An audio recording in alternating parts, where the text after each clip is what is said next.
Jóvenes de la sección K. Jóvenes de la sección K, tengan todos muy buenas tardes.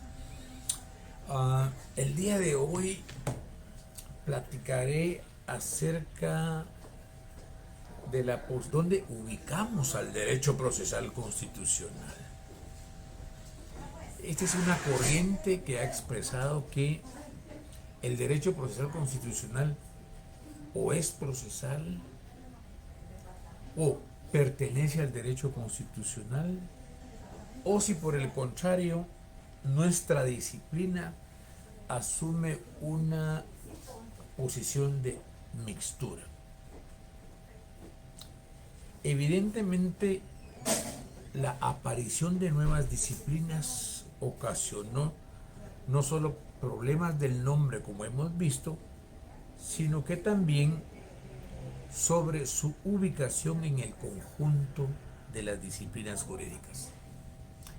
Sobre este tema vale la pena recordar que la corriente romano-civilista es la que más frecuentemente sistematiza a las distintas disciplinas jurídicas,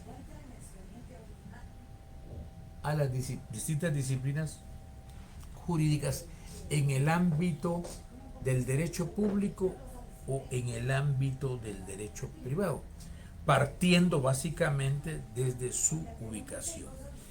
Estas podríamos decir que son las notas diferenciadoras en cada una de las disciplinas, o sea, ubicarlas dentro del ámbito del derecho público o bien dentro del ámbito del derecho privado. Sin embargo, esto todavía sigue generando una clara conceptualización, sobre todo si se trata de disciplinas tan diferentes, tan nuevas, precisamente como lo es el derecho procesal constitucional. Y traigo a cuenta este punto porque si originariamente este tema de la ubicación para establecer su naturaleza jurídica implicó grandes problemas, no cabe duda también que también puede decirse lo mismo en cuanto al derecho sustantivo y en cuanto al derecho adjetivo o procesal. Este último, sea el derecho adjetivo o procesal, de carácter meramente instrumental, es decir, que es un medio para alcanzar un fin, ¿no? Y este punto, por supuesto, hay que reconocer que este tipo de circunstancias, como lo es el proceso mismo, es una institución que se empezó a forjar precisamente desde Grecia, pasando por Roma, Bolonia, los glosadores, hasta llegar a la codificación del período revolucionario francés, 1769.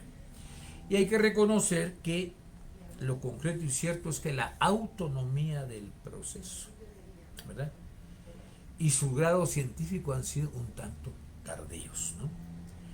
Entonces, se acostumbra en alguna medida a indicar que precisamente por eso que la autonomía del proceso y de la acción y su desmembramiento dentro del clásico concepto de derecho es reciente. Y es evidente que esa plena autonomía la alcanzó el proceso a finales del siglo antepasado. Estamos hablando del siglo, sí, más o menos del 1800 y fracción. Bueno, y recordémonos que tradicionalmente también se manejó esa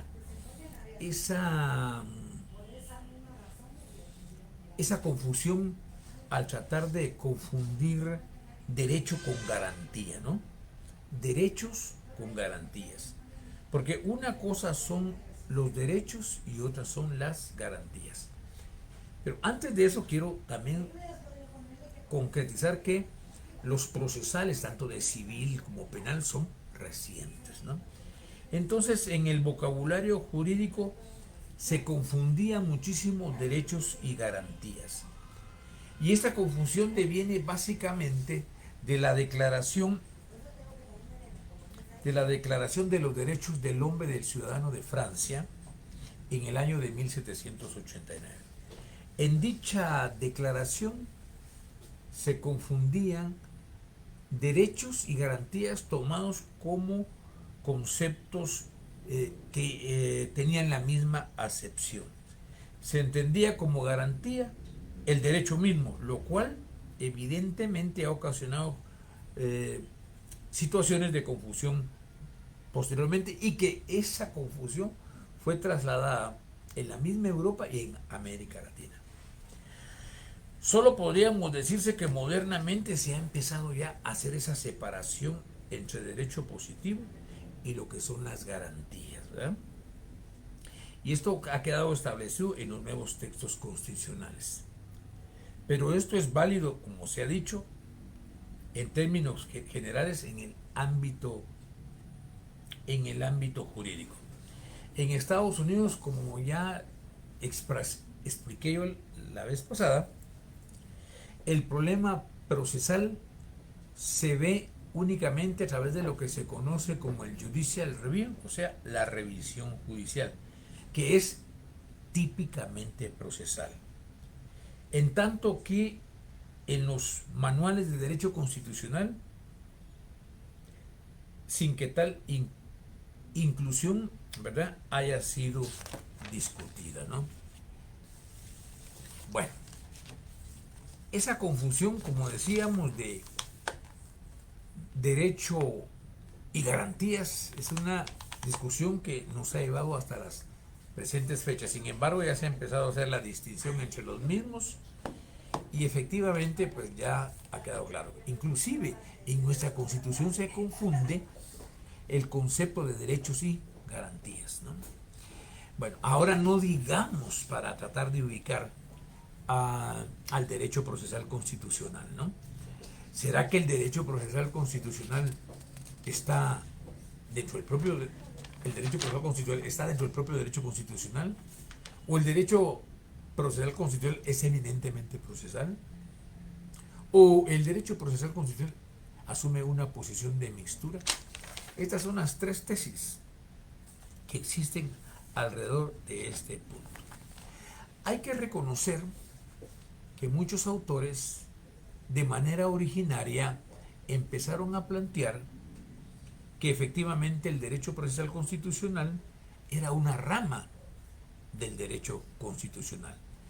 Y dentro de esos juristas que asumen ese tipo de planteamiento están Peter Haberle y está Alberto A. Espota, ¿no?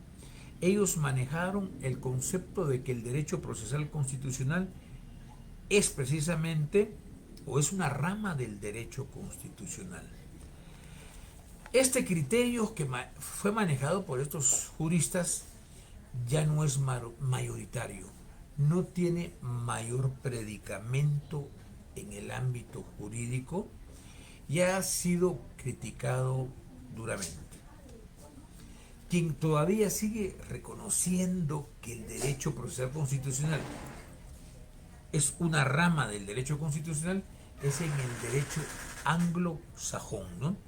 Que eso es producto de esas estructuras constitucionales, es producto de esas herencias del pasado y también de su singular configuración en el llamado sistema common law, en donde los refinamientos son tomados muy en cuenta. Bueno, nacido el derecho procesal con carácter meramente instrumental, que lo que se cree es que el derecho procesal constitucional es instrumental del derecho constitucional, ¿no?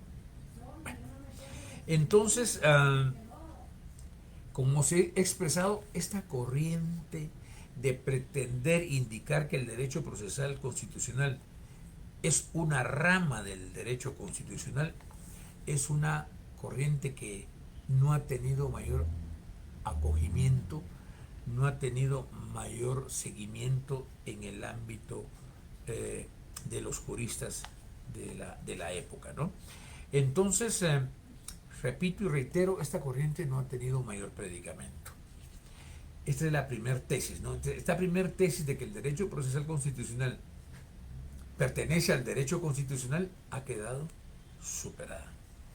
La segunda tesis es aquella tesis que nos manifiesta que el derecho constitucional es una corriente que asume una posición de mixtura. Esta pudiéramos decir dándole un carácter de una disciplina mixta, en la que muchas veces dice partiendo del ámbito en el que el derecho procesal constitucional se desenvuelva, puede hacer, dicen ellos, que el derecho procesal constitucional se inscriba en el ámbito del derecho público. O bien puede inscribirse en el ámbito del derecho privado. O bien inscribirse en el ámbito del derecho social o mixto.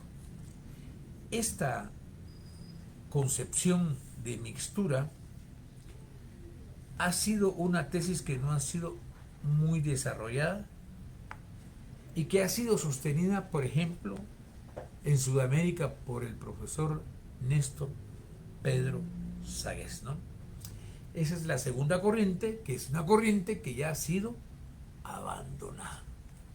Luego tenemos la corriente procesal, que pudiéramos decir, sin ánimo de confundirnos, que es la que responde más a las expectativas modernas de nuestra disciplina. Es reconocer que efectivamente nuestro derecho procesal constitucional es una disciplina eminentemente procesal. Esta corriente es la que ha tenido mayor predicamento y a ella precisamente pertenece el porvenir de nuestra disciplina. Sin embargo, como se ha expresado, su configuración científica dista mucho de que esté plenamente constituida y todavía suscita aún más una polémica.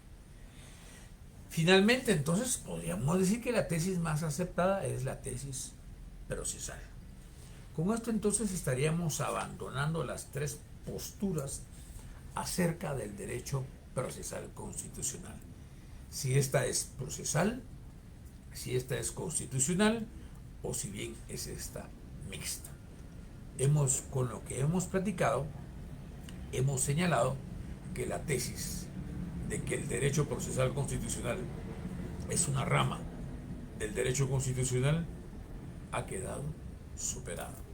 La segunda tesis de que el derecho procesal constitucional asume una postura de mixtura, o sea, mixta, que bien puede ser del derecho privado, que bien puede ser del derecho público o que bien puede ser de carácter social o mixto.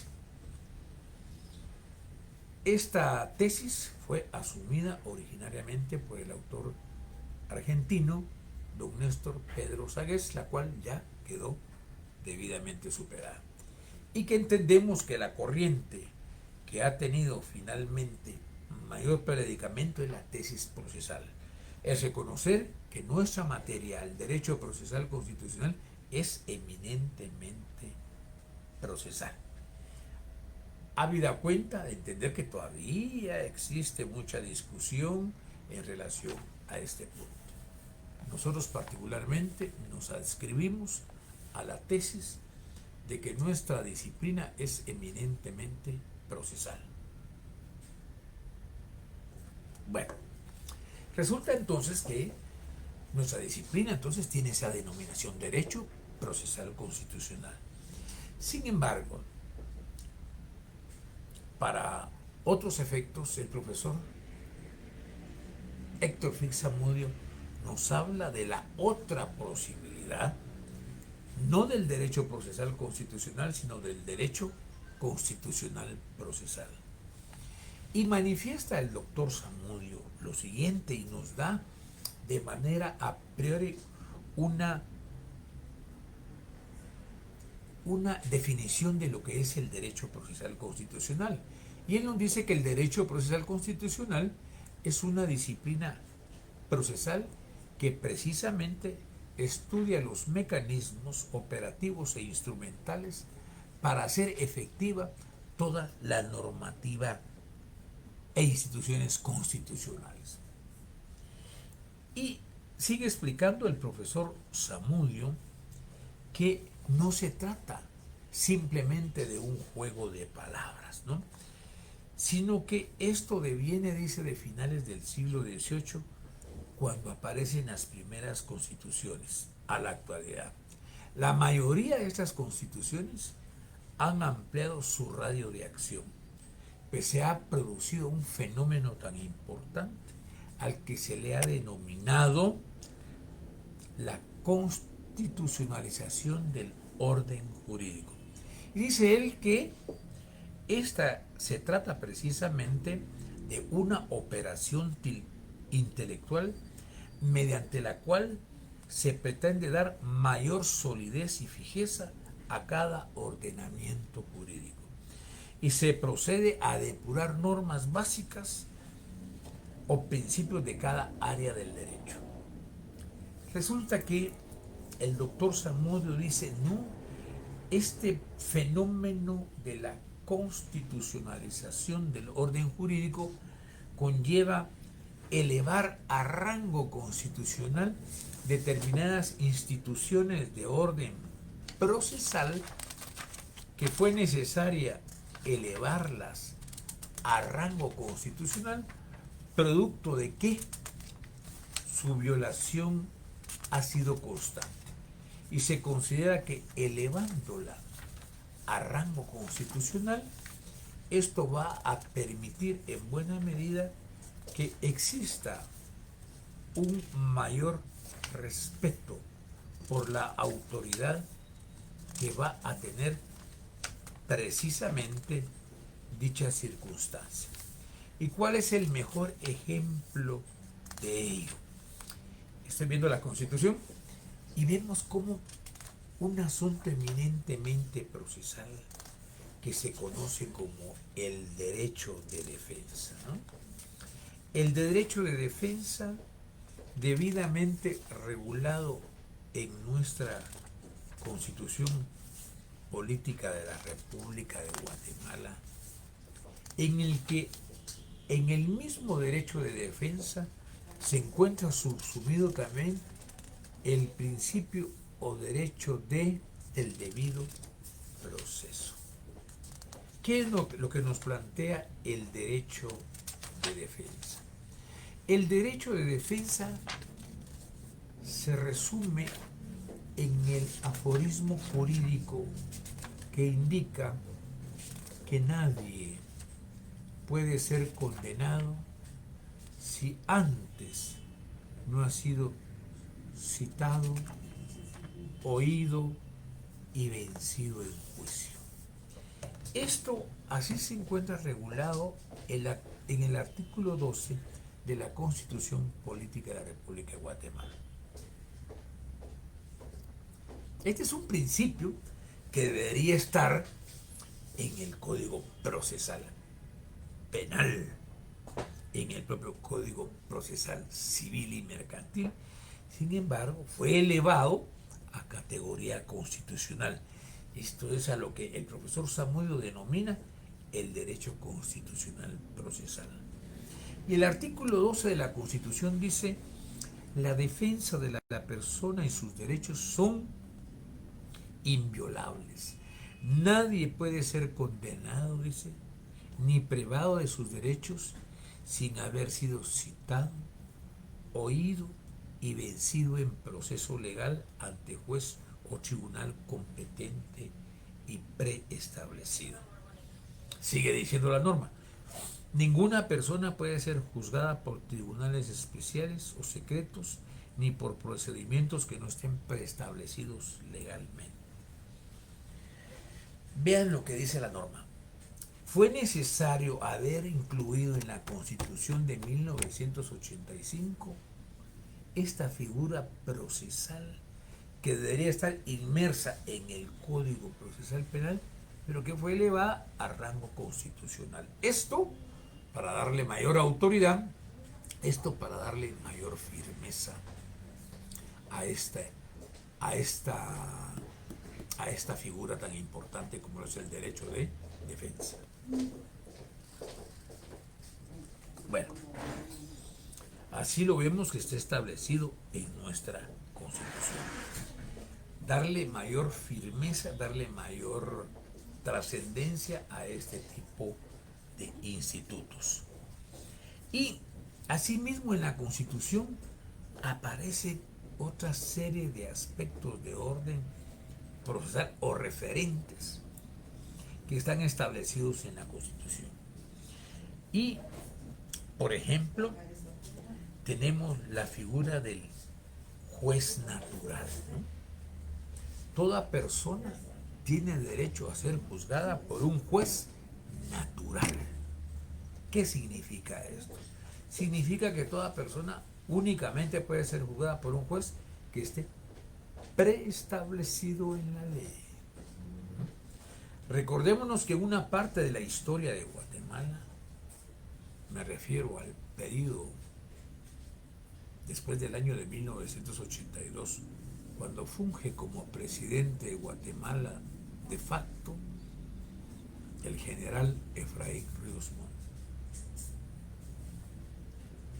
Les cuento que juzgaron a muchas personas, pero no a través de la figura de un juez natural, sino que muchas personas fueron juzgadas por lo que se llamó jueces sin rostro.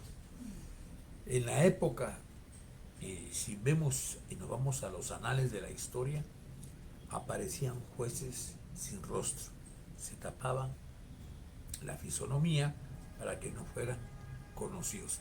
Ellos eran los que juzgaban a los delincuentes en ese momento de la historia del país, lo cual contravenía a esta figura que reconocía en el ámbito del derecho internacional como lo es el juez natural. Entonces, producto de esas violaciones que se han producido, y en este caso en nuestro país, que es la mejor experiencia, fue necesario elevar a rango constitucional la figura del juez natural, la figura del debido proceso, ¿no? Bueno, y así tenemos, por ejemplo, la figura de la instancia plural. ¿Qué significa esto de la instancia plural? El derecho que tienen todos los ciudadanos de poder ocurrir todas las resoluciones que tengan derecho a una apelación, que puedan ser revisadas por un tribunal superior. Entonces, la instancia plural también ha sido una figura que en el ámbito internacional y nacional ha sido trastocada, ha sido vulnerada. Por esa razón fue necesario elevar a rango constitucional la figura de la instancia plural. Así lo dice la Constitución, que todo ciudadano tiene derecho a la apelación. Ya hablé del debido proceso, ¿no? Toda persona tiene derecho a un debido proceso. ¿Qué es un debido proceso? Un debido proceso es que toda persona sea juzgado su caso de conformidad con un proceso legalmente establecido en la ley, siguiendo todas las etapas que establece el proceso. Si estamos hablando de un proceso penal, que se cumpla con cada una de las etapas procesales del proceso penal, el cual va a culminar originariamente con una sentencia, pero que esa sentencia puede ser objeto también de una instancia plural, o sea, de una apelación, que puede ser una apelación genérica o bien que puede ser una apelación especial, y que también va a tenerse derecho a poder ocurrir por la vía de un recurso extraordinario de casación, y que va a tener derecho incluso hasta una acción constitucional de amparo. Entonces, el principio del debido proceso fue necesario constitucionalizarlo, elevarlo a rango constitucional para darle mayor firmeza a estos institutos que fueron duramente vulnerados en épocas de las dictaduras militares en América Latina. Y así sucesivamente Podríamos seguir dando algunos otros ejemplos que han sido elevados a rango constitucional y así están establecidos precisamente en nuestra Constitución. Bueno, figuras como por ejemplo en el artículo 11 de nuestra Constitución nos habla de detención por faltas o infracciones. ¿Por qué razón tuvo que ponerse en la Constitución esto? Lo que sucede es que en Guatemala se vulneraba constantemente este tipo de conductas. El artículo 11 nos dice lo siguiente: por faltas o infracciones a los reglamentos no deben permanecer detenidas las personas cuya identidad puede establecerse mediante documentación, por el testimonio de persona de arraigo o por la propia autoridad. En dichos casos, bajo pena de la sanción correspondiente, la autoridad limitará su cometido a dar parte del hecho a juez competente y a prevenir al infractor para que comparezca ante el mismo dentro de las 48 horas hábiles siguientes. Para este efecto, son hábiles todos los días del año y las horas comprendidas entre las 8 y 18 horas. Quienes desobedezcan el emplazamiento serán sancionados conforme a la ley. La persona que no pueda identificarse conforme a lo dispuesto en este artículo será puesta a disposición de la autoridad judicial más cercana dentro de las primeras horas siguientes a su detención. Recordémonos que era práctica en este país que la policía encontraba a un ciudadano, tal vez por su vestimenta, lo veía sencillo y ya lo detenía, y sin permitirle que la persona lograra establecer su propia identidad. Porque esta era una práctica cotidiana en nuestro país, fue necesario incorporar eso en la Constitución. Pero lo más delicado resulta que aquí en nuestro país, antes de llevarlo ante un juez, la policía vapuleaba. La policía utilizaba procedimientos fuera de la ley en contra del ciudadano que era detenido. Y por eso fue necesario incorporar en nuestra Constitución un tema relativo a esto que se refiere al interrogatorio de detenidos o presos. Y dice claramente que las declaraciones ante la autoridad policial no tienen ningún efecto jurídico. Y dice lo siguiente: las autoridades judiciales, artículo 9, son las únicas competentes para interrogar a los detenidos o presos. Esta diligencia deberá practicarse dentro de un plazo que no exceda de 24 horas.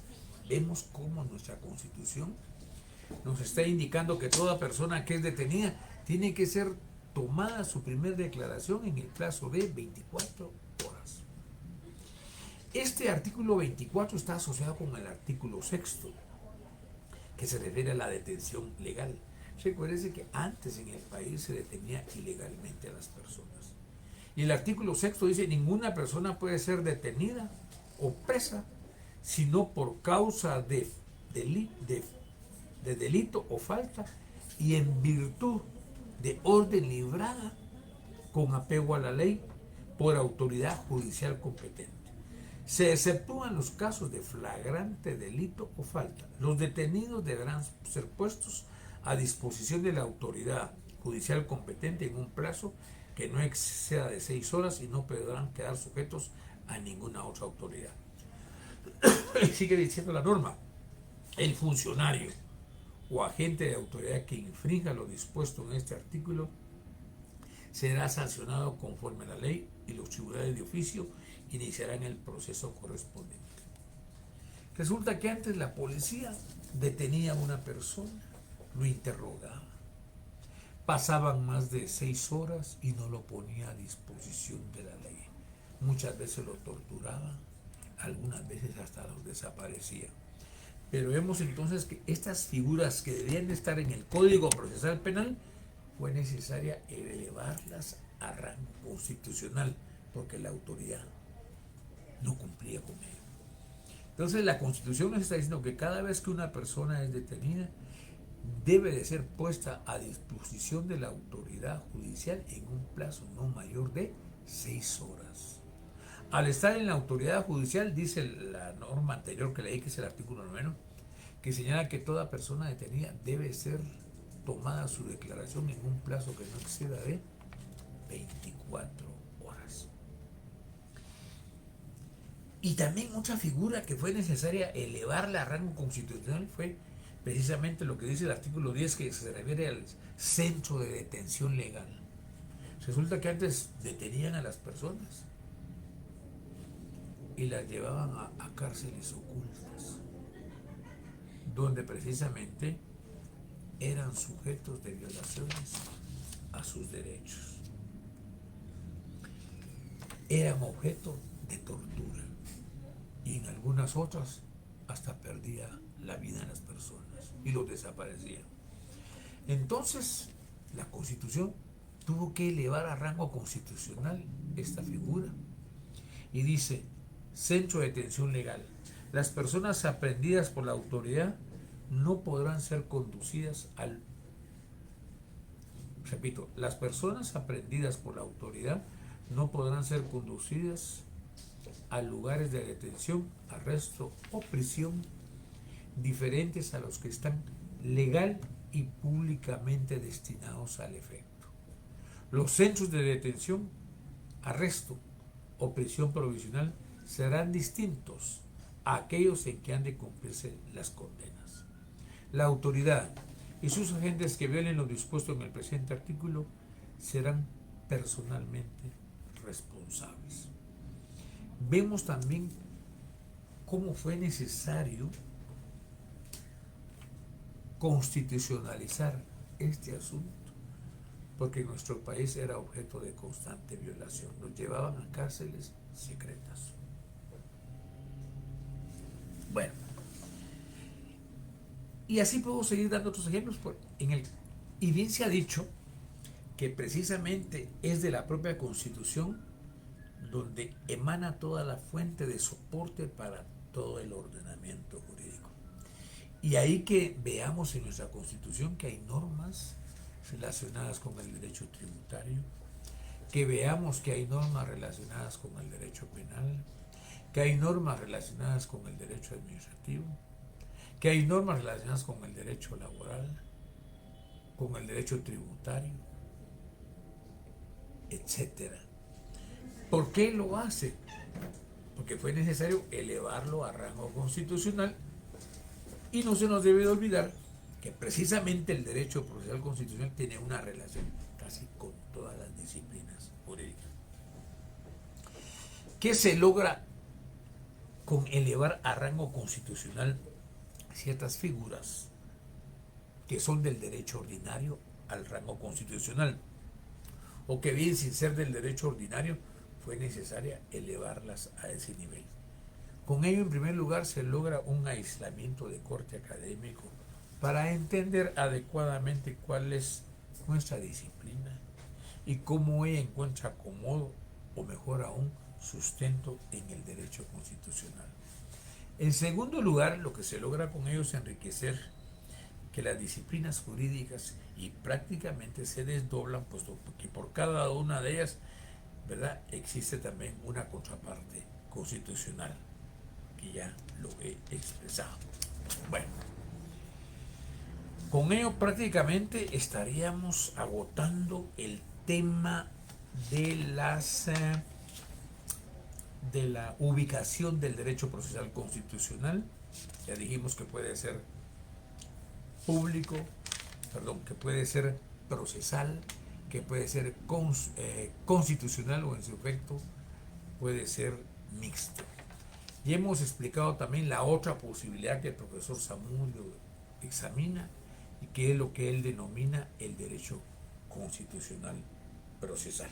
Bueno, yo diría, voy a ver si no se me formuló alguna pregunta. Quiero informarles, por favor, que